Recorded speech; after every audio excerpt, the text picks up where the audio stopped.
Stand by. Is this thing on? Yes, Dan. Oh, hello. You're listening to Old News with Dan and Carrie. This just in. Breaking news to report. We are live. Old newscasters Can we just say former? Sure. Former newscasters reunite behind the mic after more than 20 years. Old news is good news. Stay tuned. Hey, everyone. Welcome back to Old News with Dan and Carrie, or Carrie and Dan, however you want to say it. Carrie is over there, and I'm right here. I'm Dan. Hello. Carrie. I'm Carrie. And, you know, I've torn myself away from watching Gilmore Girls for a whole month now, Carrie. And Are you okay? Should I send snacks? I'm Any okay. comfort foods? You know, no, I think I've eaten popcorn more than I ever needed to eat popcorn. And then we watched the reboot too, my wife and I was telling you, it has this big theater segment on it. And you know me, my passion is theater. Yes, mine as well, but you are really doing it. You're in 2 shows. I'm doing 2 shows right now. This is the year of Dan in theater. So I'm doing Barefoot in the Park, which opens here in Sun Prairie Civic Theater. We're doing that the first 2 weekends of February. And then in March, I'm doing, it's called, oh gosh, what are we calling it? It's called, It Takes a Village. Oh, I was going to say it's a review, right? So it is. It's called It Takes a Village, and that's in Stoughton, which is south of Madison, if folks don't know the Madison area. And that's kind of a review, and I'm singing You Got Trouble. Can you give us a sample? There's gonna be trouble. Well, you got trouble, my friend. Right here, you got trouble right here in River City. Well, sure, I'm a billiard player. Certainly mighty proud to say I'm always mighty proud to say it. Now, how on earth are you memorizing that? I would have to get out note cards. Well, you know what? It's, music or like that kind of stuff is a lot easier to memorize than script, I think, just because there's a rhythm and there's that kind of stuff. And as I'm aging, I'm really trying to work my brain a little bit, Carrie, because I hear you.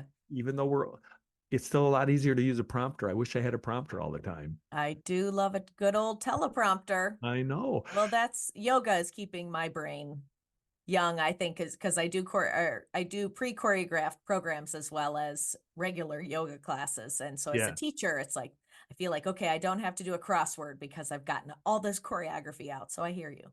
And so for yoga, you don't have to wear like a headset. Like you used to do that kind of thing, didn't you? Where you had a headset on and you had to talk to people out in your workout group, or no? Yes, I do that. Like you today. Do that. Yes. Yeah. So The Britney Spears. Not like this, but yeah, I have my Madonna microphone on so 20 people can hear me in the room over the music. But it's fun. Awesome. They should just give you a prompter, because that'd be so nice. You could be running it yourself too with a foot pedal or a hand, just like the old news days. That's what we had to do when we got to run our own teleprompter. Well, and speaking of old news, we were lucky enough this week to talk to somebody we actually worked with back in the day at Channel 27 in Madison, Wisconsin at WKOW, right? Right. Rena Sarigianopoulos is joining us. So let's get to it. Once again, we have the great pleasure of having someone on this podcast who is anything but old news. Our guest today is Rena Sarigianopoulos, a news anchor and reporter from KARE 11 TV in Minneapolis, Minnesota. Dan and I worked with Rena at WKOW TV in Madison, Wisconsin in the late 1990s. After that, Rena worked in Milwaukee as an anchor and reporter before moving on to Minneapolis. Rena has won many awards for her work, including regional Emmys and a national Edward R. Murrow Award for hard news reporting. Rena Sarigianopoulos, welcome to Old News.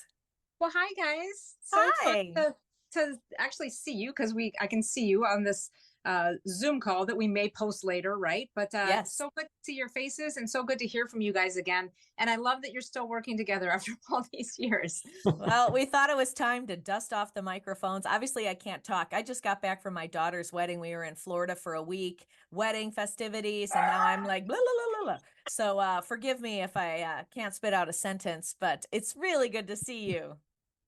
Old habits are hard to break, Rena, because once you start working with somebody, you never stop. You just have to keep calling them and asking them questions, and you hire each other over the years. It's a bad habit. And we were talking, you emailed before when we were setting this up, and I had forgotten that you and I, and how many other people ran that marathon with us? I feel like there might have been one other person, or was it just you and I? No, Ryan. Did Ryan run that with us? Was that the one in the Fox Cities, or was it Chicago? No, it was Fox Cities, and then Ryan and I ran Chicago together. But I don't remember you being at that one. Did you run that one with us? I ran Chicago too. That was the worst marathon I've ever done. I had the worst stomach ache that day. Oh no. It was one of those, oh gosh, where's the next potty stop? That's not good. Oh, bummer. I seem to remember you ran that one. I think we were there at this. We didn't run together, but I seem to remember you killed that one. You really ran that one well. I don't know if I killed it or not. Well, Fox Cities was my first marathon, and it took me 4 hours and 45 minutes. Yep. And I didn't know anything about running a marathon, and so I didn't eat any of the things along the way, the sugar or anything like that. And I crashed hard. So I did just the opposite at Chicago, and I ran it in 4:01. Whoa. And you'd have thought I lost the lottery because I was so upset that I didn't sub 3 or sub 4. Yeah. So I was just bummed and determined to get under 4 hours, and then I fractured my hip. No way. Yeah. So you never did another marathon after that? Never did another marathon after that. Yeah. I tried to 10 years later, and then I fractured the other hip. So I was like, I don't think I was ready for this. So, oh my gosh, that's crazy. All right, swimming for you. That's a little friendlier, right? I guess, yeah. I'll have to pick up something a little less impact. Yeah, I think so. We'll get to your work life in a minute, but I want to keep talking about running. Do you still run though, even though your hips, you've had long ones? But I did run up until about 2 or 3 years ago. So I mostly ran. I've done like the Twin Cities 10 mile. I've done other like half marathons, but I never ran a full marathon again. But I would always just run because that was like, to me, it was like the only thing I did for me. It was like my time, my quiet time. Yeah. And so I did keep doing that. And then I finally got to a point where you get to an age as a woman and they're like, hey, maybe switch to strength training because that's going to help you more than running all those miles. And so that's what I did. So I haven't really run too much since then. Gotcha. I hear that a lot from my doctor too. You might want to mix in some strength training every now and then. Yeah. You're still running?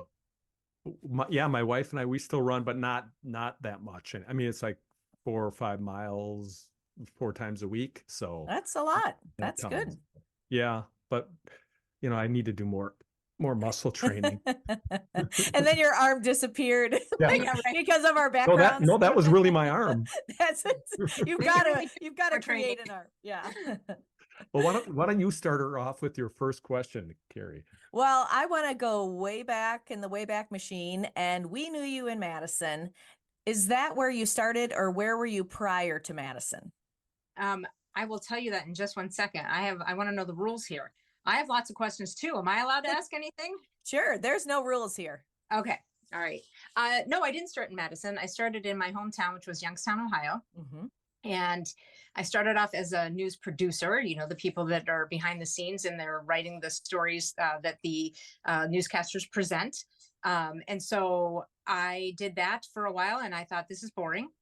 And I'm stuck in the building all day. And so on the weekends, I would go out with the reporters and I got myself a resume tape together. And then I went out to Dubuque, Iowa.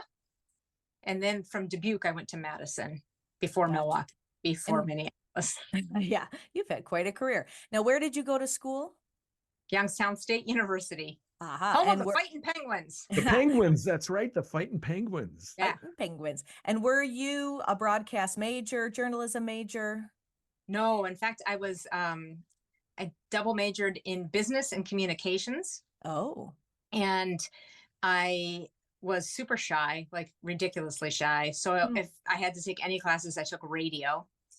And then I had, oh my gosh, I almost said Tom Brokaw. I had, oh my gosh, the main anchor at WKBN for 150, Tom Holden. Oh. I had him as a professor. Really? And he convinced me to try out for the segment where they had college kids come in and they would write an editorial and then it would air at like 3 o'clock in the morning. And so I did that and I got it. And then I wrote something that the NRA, local chapter of the NRA, called and complained about, and the station pulled it. I wrote something being opposed to a concealed carry law, and they pulled it. And I was like, wait a minute. Power to the people. You got to give the voice to the other people who don't have a voice. And so then I got an internship in the newsroom, and the rest is history. Oh my gosh, that's interesting. So was Tom kind of your inspiration then or kind of a mentor to you, or were you already, what kind of kicked you into the news business, first of all? I think just him pressuring me to do it, because I would have never tried out for the segment on my own, ever in a million years. And I still remember, like, I called on the last day, like, can I still sign up for this? And they were like, yeah. So I think that just him pushing from the background was probably something that gave me the confidence to even give it a shot. Yeah. And then I've always just been like a real hard worker. And so I would go to school at night. I would produce the newscast during the day, go to school at night, and then on the weekends come in and go out with the reporters. And I just found my passion for telling stories and meeting people and learning new things every day. And that gave me energy. And, like all the people that you meet is just amazing over all these years, and all of the different stories. And you show up at times that are bad for people, the worst times in their lives, or you show up sometimes the best time of their life. So it's an honor and a privilege that people let you tell their story, right? I mean, like they don't know me. And so what an honor, what a privilege to be trusted to tell someone's story to the public. That's still kept me going all these years. I don't know how many years it's been now, 196 maybe. You look good. You look good. Yeah, really. Haven't aged a day. Botox. So you went from Youngstown then to Dubuque, and were you a reporter in Dubuque, or were you a reporter anchor, or were you everything? I was what they call a one-man band. Yep. So I had to shoot everything myself and edit and all that. I didn't last long there. I was only there 10 months. It was a rough go there in Dubuque. Got a little tired of being alone for all of that? Yeah, it was one person band. Yeah, and I did that in Madison too for a little while. I was a Rock County reporter. I remember that. That's right. I couldn't remember. Rock County Rena is what Tony used to call me. Tony Gallup. Rock County Rena. And he is still here in Madison, so you probably know that. Yeah. What a gem. Amazing. Right? I know. We'll have to catch up with him one of these days too. So then you oh, sorry, go ahead, Carrie. Well, I was going to say, we talked to Lisa Fielding. You did some stuff for Fox too, didn't you? Yeah, we were a duopoly for a while there. So me and I believe Shannon Payette anchored the Friday night newscast or something. And so, yeah, that was an interesting time too, when the newscast would end and they'd have to run the cameras over to the other studio to start the 10 o'clock. So it was kind of an interesting combo there. Yeah. And they don't do that, do they? Well, they're at a new station now. Yeah. Fox is done in conjunction with the CBS affiliate here now, WIC. So, and if you don't know what we're talking about, you should go back, listen to the Lisa Fielding interview, and then we explain the relationship with Fox and WKOW. That's a little aside. She was the groundbreaker. Yeah. So I was a one-man band too for a while, and I didn't last that long as a one-man band either. But wouldn't you say, for other people who might be considered, and now everybody's kind of a one-man band or one-person band, I'm guessing, but it was really a good way to learn how to put a story together, and a good way to learn how to be a journalist, I think, at least a broadcast journalist at the time, don't you think? I absolutely think that. We call them at our station MSJs, multi-skilled journalists now is what they're called. So even a Market 15, that's kind of the gig right now, is people that are trained to do it all, right? And I think they're training most kids coming out of college, young adults, I should say, coming out of college, to do the same thing. And effectively, we've kind of killed off photojournalists in this business, because if you want to be in TV, you kind of have to do it all, right? There are very few people that are coming up through the ranks anymore that are just photojournalists or just reporters. Everyone kind of has to do it all to get hired anywhere anymore. Like I said, even here, Market 15, you'd think that it would be different. And I don't want to discourage any of the kiddos out there, because it's still, after all these years, I could not be more passionate about what I do. And I feel blessed that every day that I enjoy what I do. But yeah, I think that you're right, Dan.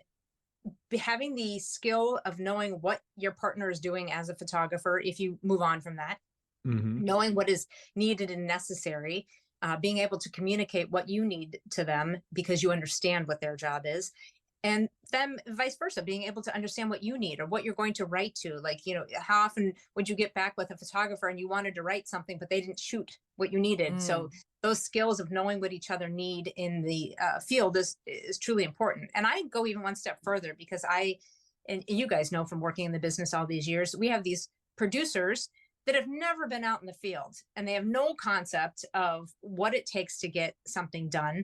And so I think producers should be forced to go out in the field and learn what reporters and photographers do on a daily basis, and vice versa. We should be pushed into the into the world of directors and, you know, that kind of technical staff, so that we understand the things that they're facing as well. I think the better you know everyone's job around you, the better you all are together. And I always say news is a team sport.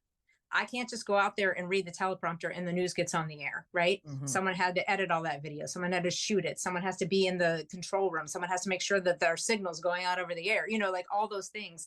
It takes a whole group of people. So it really is a team sport. That really surprises me to hear that there's so many one-person bands now, or the new initials that you said. MSJ. MSJ. OPB. I have that in my head from college. Though can I share one story of me being the one-person band? Yeah. I did a whole story in college it was a class, and then we produced the news and put on the news every week. I did a whole story when I was shooting, reporting, that every time I turned on the camera, I turned it off. And then every time I thought vice versa. So every one of my interviews was like, hey, can I talk to you for a second? Then off for the whole interview. And then I'd turn it back on to hear, thank you so much. So that was really fun to piece together. It was just terrible videography and horrible interviews. That's a great story. What do you mean? Thank you. Yeah. I was the Upper Peninsula bureau chief for my first job, which is a great way of saying one-man band. And my first interviews were always done like this. Like, I'd shoot them and they'd be like this, you know, you'd have all this headroom over here. So if you're just listening and you can't see Dan, it's just like a tiny head at the bottom of the screen and tons of headroom up top. And they'd be green too. Yeah. Did you ever have one of those stories? I had a story like this, Rena, and you could tell us if you had, like, when I was an MMJ or a one-person band back in the day, I was up in the Upper Peninsula and I had my little bureau office in Escanaba, Michigan. And then I'd have to drive like 4 hours to the Keweenaw Peninsula up in the very top of the Upper Peninsula. And I was going to go do this great story. There was a ship that was wrecked off the beach up there, and I was going to do this great story. And I got all the way up there and I looked in the back of my car. I had the news cruiser, and my camera was back at my office. Oh, no. So I have like this Coast Guard guy waiting there to do an interview with me and take me out into the water. And I looked into my car trunk and I was like, uh-oh, my camera's not there. I didn't say this out loud. And then I like pretended to get a page on my pager. And I said, oh, I'm sorry, I'm gonna have to turn around and go back. I just got a page. We have some big news story happening. Oh no.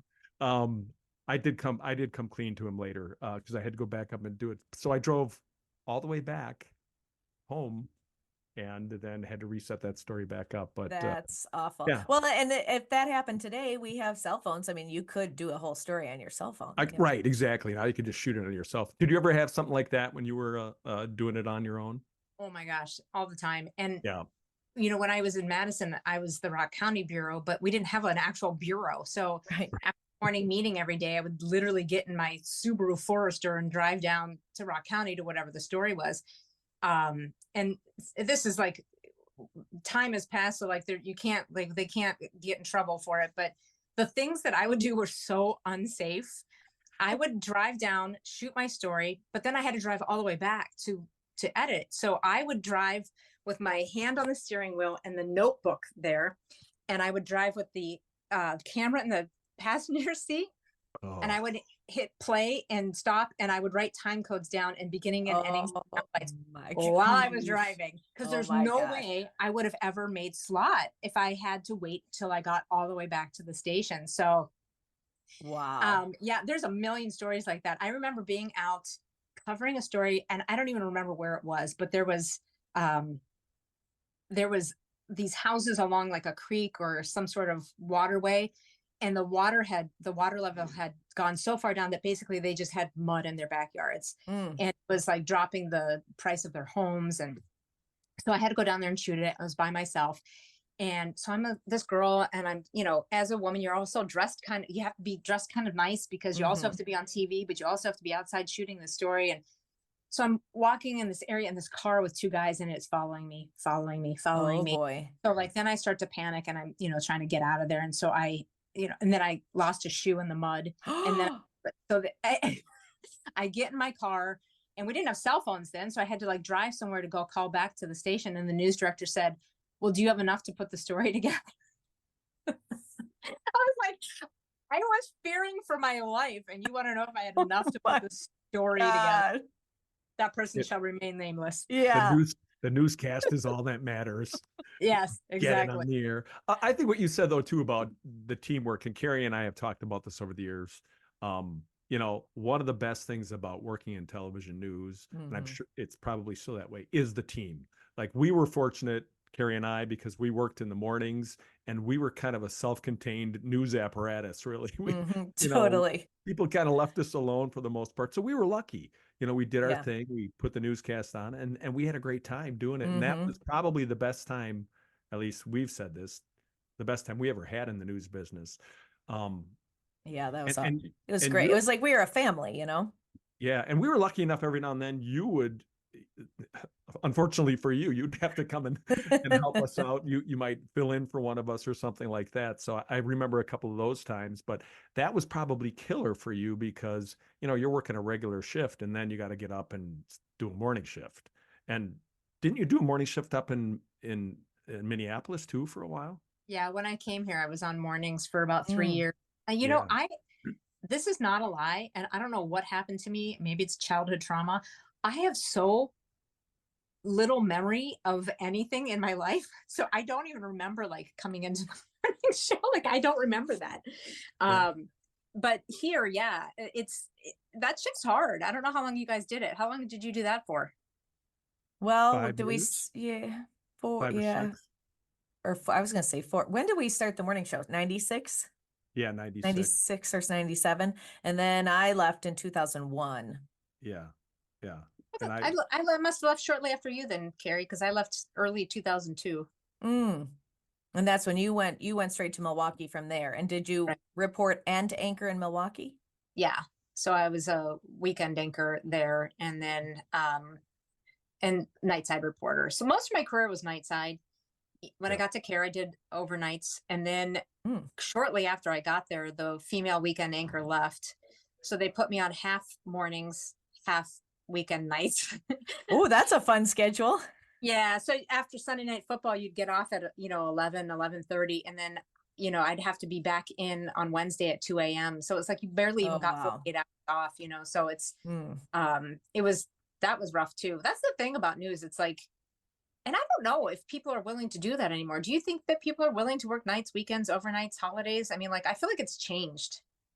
I don't know. You're still in the business. Yeah. We're called old news for a reason. Yeah. Carrie, I have to say this. I have one vivid memory of you because you're just cute as a button. And I remember one time on air, instead of saying Paul Bunyan's yes, you said Paul Bunyan's. But it's a podcast. We can say it. I said ass. I You said did. Paul Bunyan's ass, and then the giggles ensued.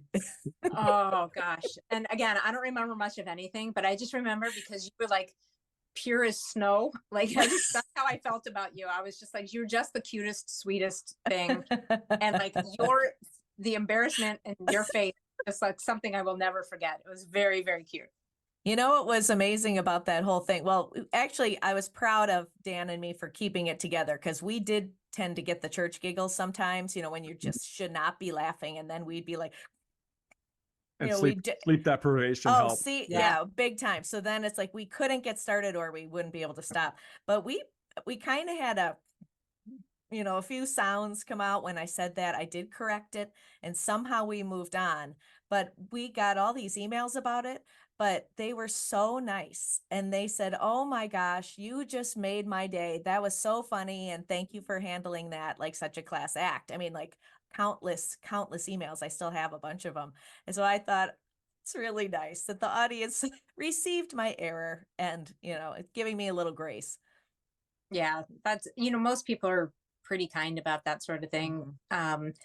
And then there's the viewers that aren't so kind. Right. Well, and now with social, we didn't have that total immediacy of the social media. Now you just get peppered probably all the time. Yeah. You know what? I think also another change when social media first came out. Yes, that was the case. I think so few people actually sit down and watch a traditional newscast anymore.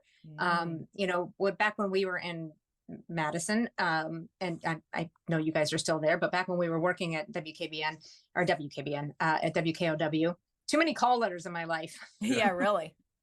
Keep track. Like alphabet soup in your brain. Yeah. Right. Yeah. I think that there was far fewer options for people to get their news, and so far more people were watching and paying attention.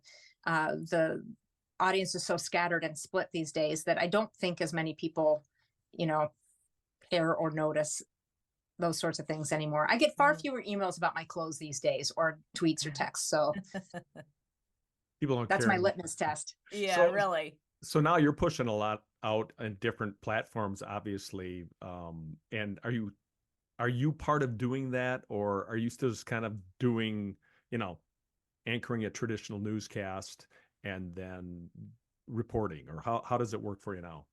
So in the 18 years that I've been at KARE 11, my role has changed quite a bit. Currently, I'm anchoring a traditional 4 o'clock newscast. Okay. I do the 5 o'clock every other week. I know that sounds really weird, but it was just something that came out of COVID.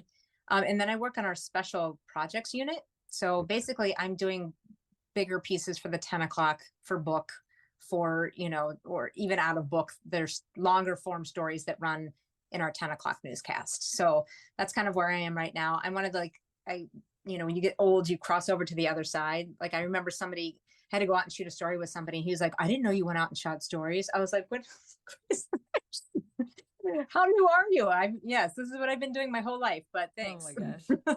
And when you say book, do you mean sweeps? Yeah, ratings periods. Ratings period. Okay. Well, and it's good to hear you still are reporting, because you're right. There's kind of this impression, I think, that sometimes once people get past a certain age, they're not going out into the field and doing things anymore. But you're a journalist, right? And that's what you do. So what is your favorite type of story to do? What kind of, do you have a favorite, is it hard news? Is it feature news? Is it, those personal people stories? I like personal people stories, but I also like stories where people are learning something, like to me, because then I get to learn something too. And you guys know, you remember, it's like you have to make yourself like a mini expert on something in 8 hours. And then you have to make it make sense in a minute and a half to someone else at home. Right. And that to me is just that challenge, and the fact that you get to learn something and then teach someone else something. Maybe it makes them safer. Maybe it saves them money. Maybe it's just, about a topic that they haven't heard of before. So, those are kind of my favorite stories, the stories that you find by accident. Like I went out to do a story about a mosque and a Western church that joined forces to do a blood drive on 9/11. It was just going to be a quick VOSOT, and I asked to use the restroom, and the woman said it's down past the teen food shelf. And I was like, "A teen food shelf? Why is that any different?" And she said, "Well, they can come in here and they can get food to take back to wherever they're staying, so they don't have to trade their bodies for shelter." Oh, wow. And it was like a gut punch. I was like, yeah. I go home to my nice house in the suburbs, and there's teenagers out there that are giving themselves to someone else just so they have a safe place to sleep at night. And so we did the story about this rise in homeless teens in the metro area, and the fact that there's so few beds for them. They kind of fall through the cracks, right? They're too old to go to a family shelter anymore, but they're kind of too young to be in an adult shelter.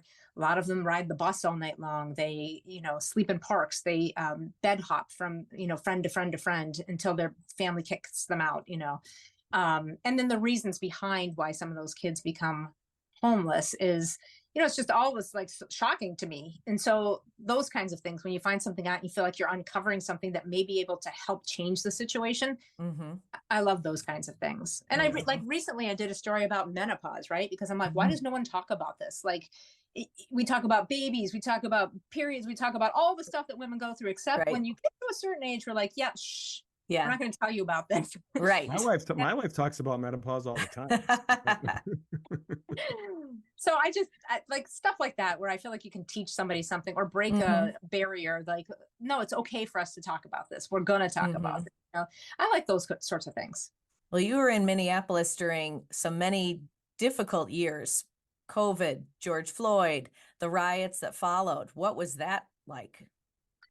And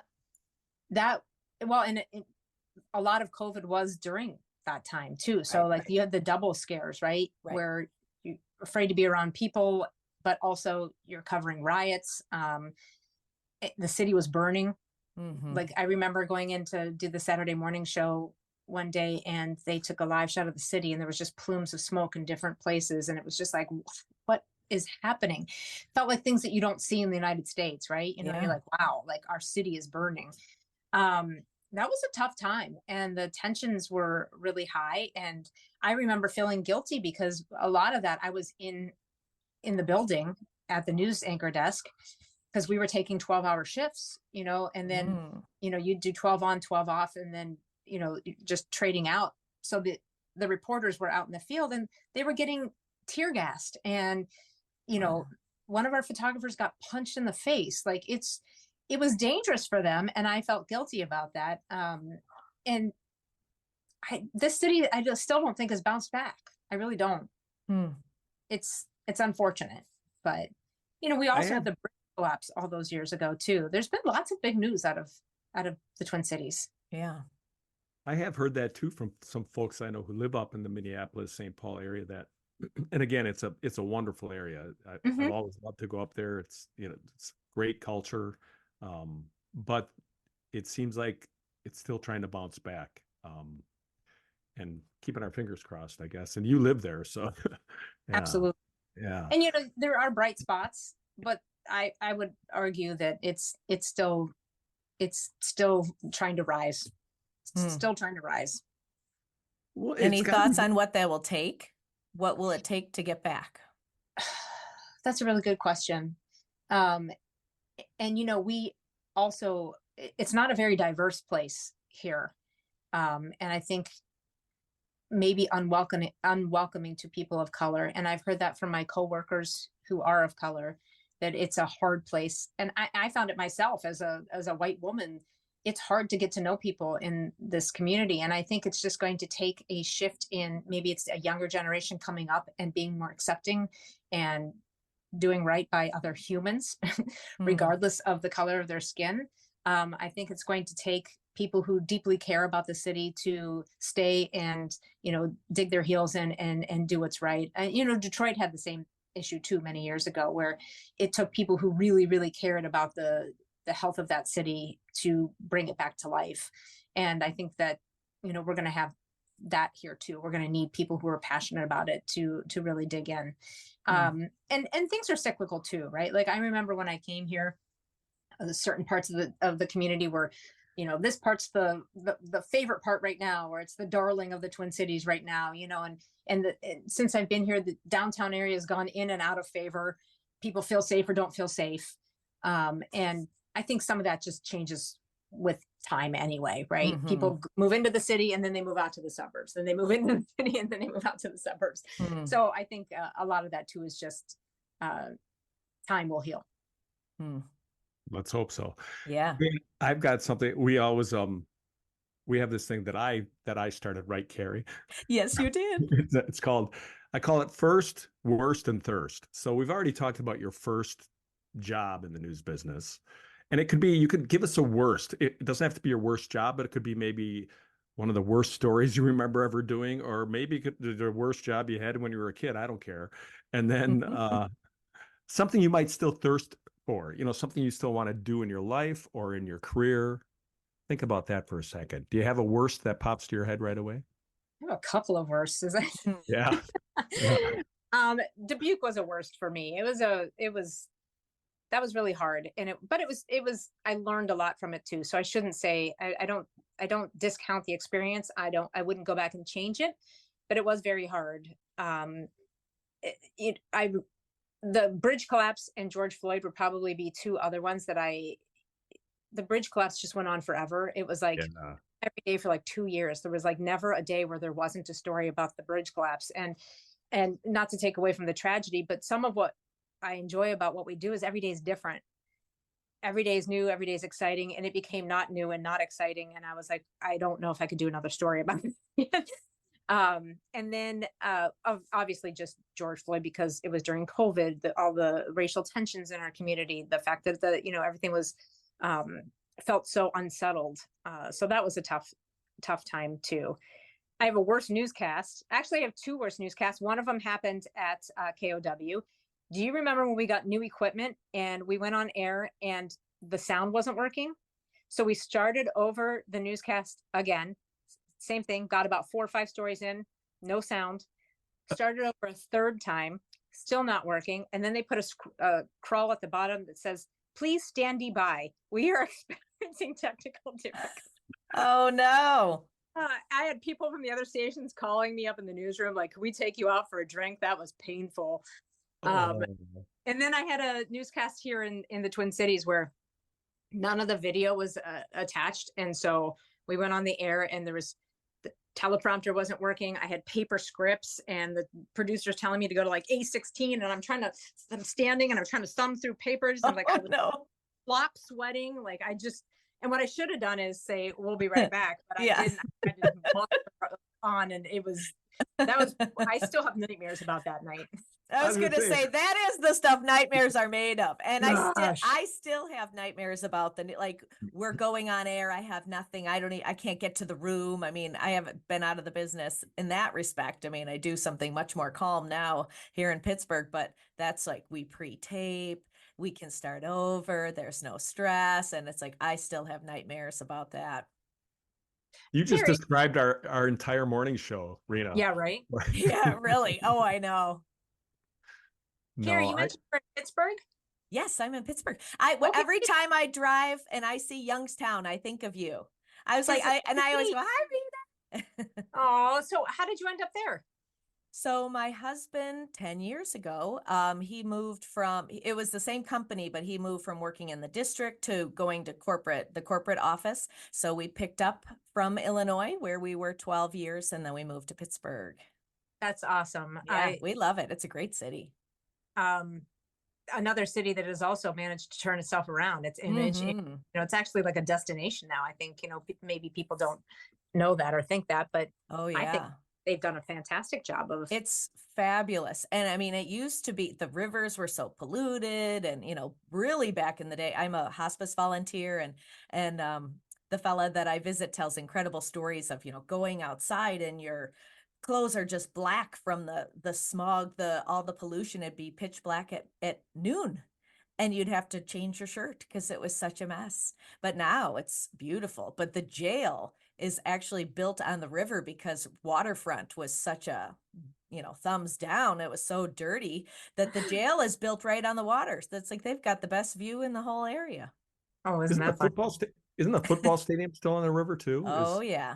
Oh yeah. It's very cool. Yeah. That's my limited knowledge of Pittsburgh is the Pittsburgh Steelers. And when I was a kid, we'd collect those Pittsburgh Steeler football beer cans, because the Steelers were like the best football team in the world back when I was young, so if you want to do the math, you know how old I am. But Pittsburgh's a cool city that we've driven through it a couple of times. It's cool to, visit. I don't know that, I wouldn't want to live there with you though. Oh, well, I'm sure your wife wouldn't appreciate that either. No, you're right. That'd get awkward. That'd be You're still in Madison. Nor would Aaron. Yeah. What's that? You're still in Madison? I live in Sun Prairie, just outside of Madison. So yeah, we've been here since 1993 now. So yeah. Some people just never leave, Rena. We just stay. I feel like that's me here, so I get it. Yeah. By the way, go ahead. No, I was going to say we're the opposite. I mean, it's kind of like we moved into Sun Prairie, which is a little suburb of Madison, and it was about 12,000 people or so when, I mean, I grew up here too, so it was like 7,000 when I was a kid, and then we moved back, it was about 12,000, and now we're almost 40,000 people Oh here. my So gosh, that's crazy. it kind of shows you how, communities, especially in the Dane County, which is the county that Madison sits in, for people who might not know that, it's still a very popular area. People like to live in this area, and it's a great place to live. So it's hard to leave here. And we had our kids here, but that changes everything too. Once you have kids, it's kind of like there's a certain age where you're just like, you can't move. It's not, it's impossible to move at that point. Yeah. Right. You got kids in school. Right. Yeah, difficult for sure. Yeah. Yeah. And I'm on the other end of you guys where while I am the same age, I have a 7-year-old, where you guys have kids that are off married. And we got to see her, and she was adorable before we went on. I was a late bloomer, so apparently. So hey, we're all on different schedules. Is she a second grader? She's a first grader. First grader. Okay. Yeah. That's cool.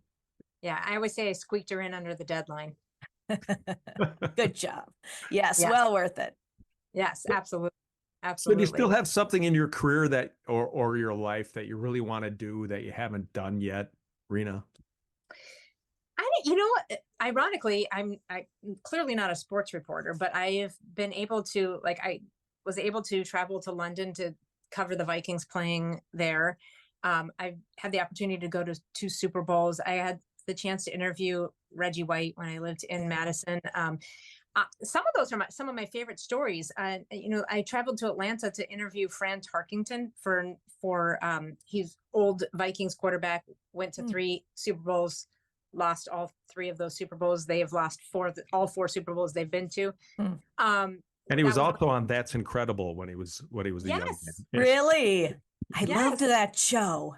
It was one of my favorite interviews, and they let me put together a half-hour special on it just because I was so fascinated by him, and I love football so much. And so there's lots of sports things that I'd still be interested in covering. And I know that sounds weird, but I really enjoy that. I don't know why. I love the camaraderie of sports. Maybe I feel like it's the same thing. It's a team sort of aspect. And growing up in Youngstown, you're either a Browns fan or a Steelers fan. And so I just grew up in a heavily football community. So some of those milestones, like being able to cover maybe the Vikings in a Super Bowl, or the God bless Browns in a Super Bowl, those would be some of my some of the things that I would still like to do, at least in my career. Otherwise, I feel like I've had an opportunity to do, a lot of things. I mean, I've been doing this now, 26 years, maybe 27. I don't know anymore. I don't remember. I started in 1995.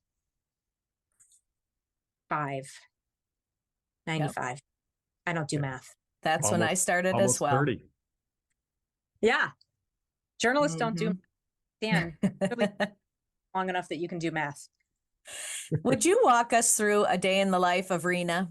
And what time do you go in?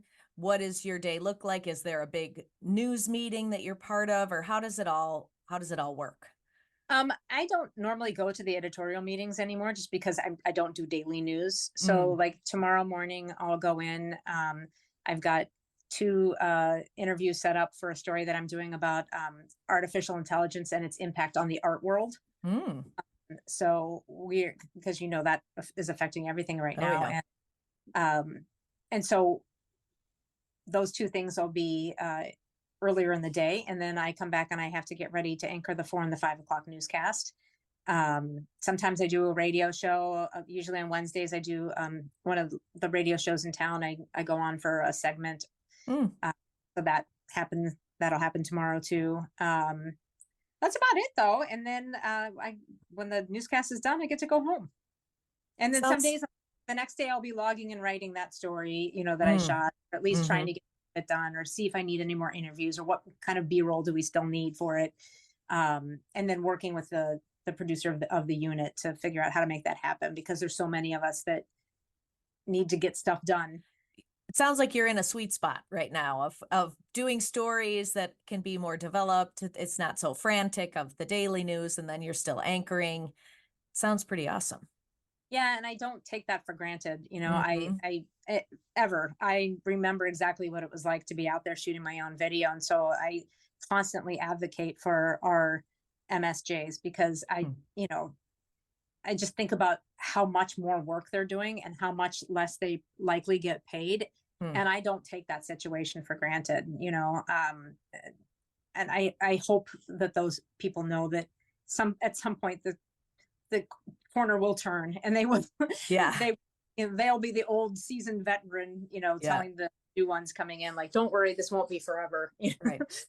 Even though the trend is kind of like that MSJ style of journalism, KARE has always been known as, a shooter station from what I remember. Absolutely. You guys have some fantastic photographers, so you must still have some pretty great photographers there that you work with.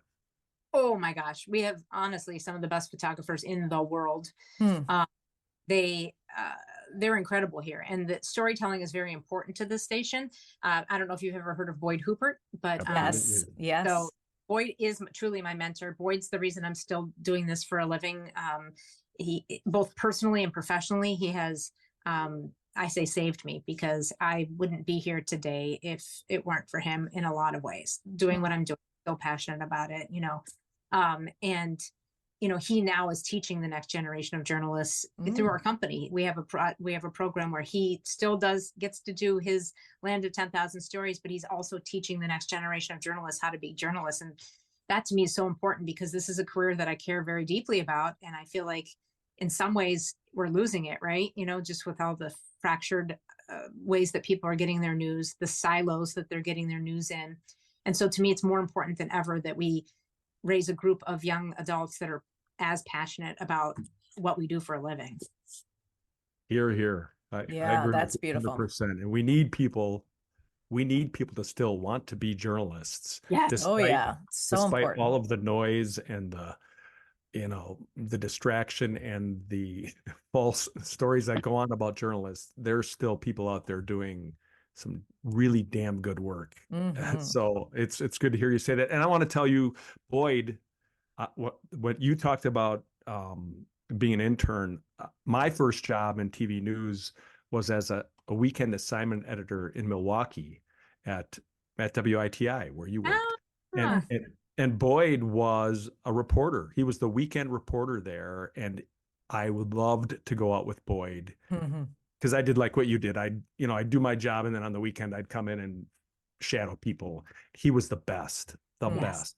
And I've never seen a guy put together stories better than Boyd Hooper, other than you, Rena. But No, not even close. And Yeah. you know what? He's just as great of a journalist as he is. He's an even better human. And Absolutely. there's no ego. There is nothing but kindness and a generous soul that's down beneath there. And I don't know if you guys know, but he's been fairly sick. He's gone through cancer, and he's doing well now, not in remission, but doing well. And so any listeners out there who know him and want to send a few prayers his way, that would be amazing.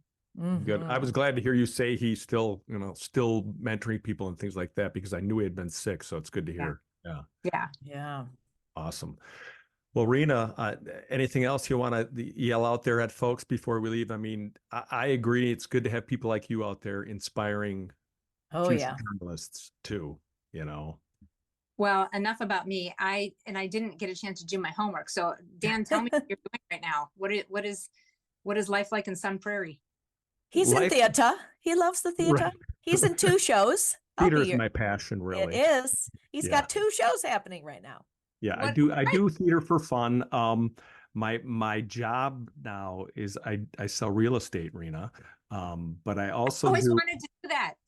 Have you? Well, Dan, you can mentor Rena. There you go. I would mentor you in real estate.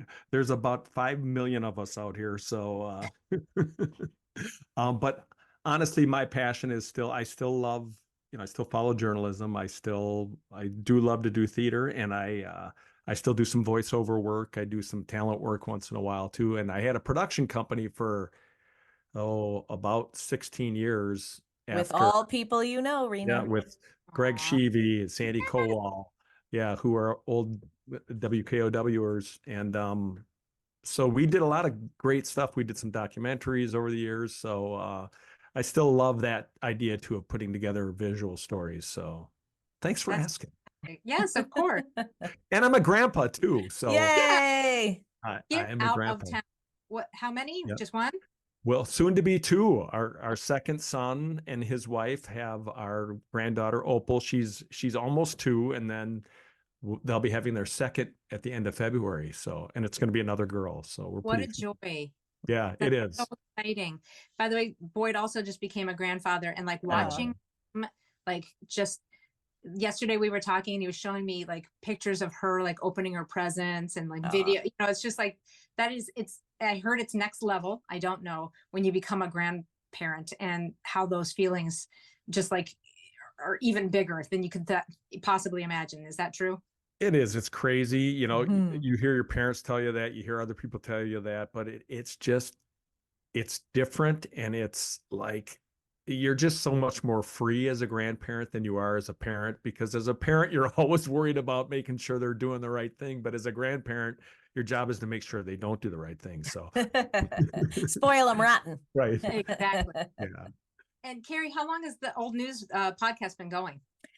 Brand new. This was one of my empty nester goals. So I said, I'm going to start a podcast with Dan and I'm going to start a band. And the band became a duo. So we are in the middle of launching. We're getting out there now. We're called Happy Hour. So Aw. yeah, working on that. And then I'm going to be starting a decluttering business, an organization business with my neighbor. So that's coming this year. But my first two projects got off the ground, and then we're releasing the podcast. But there's quite the film and TV and commercial and voiceover business is huge in Pittsburgh. I had no idea. So I have an agent here and they get me some fun work, sometimes go to Cleveland, and it's been a joy. I don't want to say anything would like to discourage you, but you're going to be in Pittsburgh for a while, just so you know. All those things you just said are going to keep you in Pittsburgh. Oh, I know. I have too many wonderful things and wonderful friends. I know. That's awesome. Yeah, that's awesome. But she's still a Packer fan, so Packers and Steelers share space. Okay. All right. Share space. Are you still a Browns fan or are you a Vikings fan now? You know what? I've lived so many places that, I mean, and I always say in Wisconsin, you have to pick 2 or 3 options. You either have to be a Packers fan, you have to drink beer, or you have to eat brats, and you got to pick 2 out of the 3 or they kick you out of the state. So I was definitely a Packers fan when I lived there. I still watch them because they're rivals with the Vikings. I want the Vikings to do well because then I get to go cover that kind of stuff usually. And then the Browns, like my dear, dear Browns, like they're my true heart. So I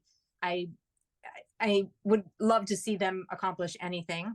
But right now, like I'm all in on the Lions too, because they too have had a terrible, terrible run. So anyone in the NFC North except for the Bears. Bears. Yeah. Are you still eating brats? That's my big question. Well, when I lived in Madison, I was a vegetarian. I do remember that, but you're not anymore? 13. No. Whoa. Yes.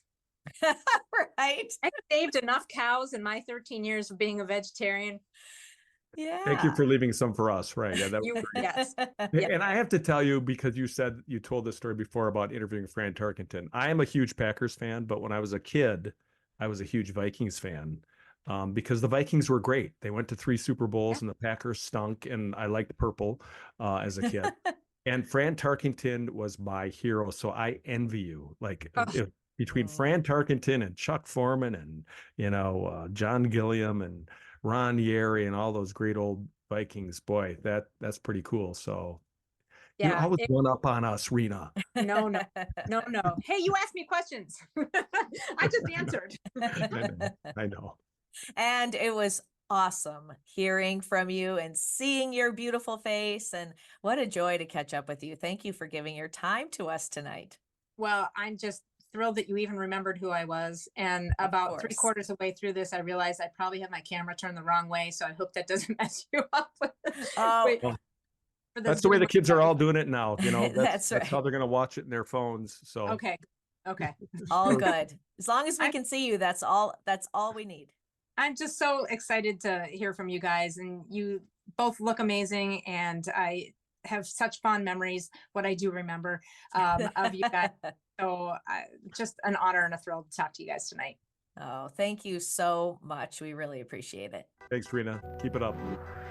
Thanks for tuning in to Old News with Dan and Carrie. That's old news for now. Join us next time.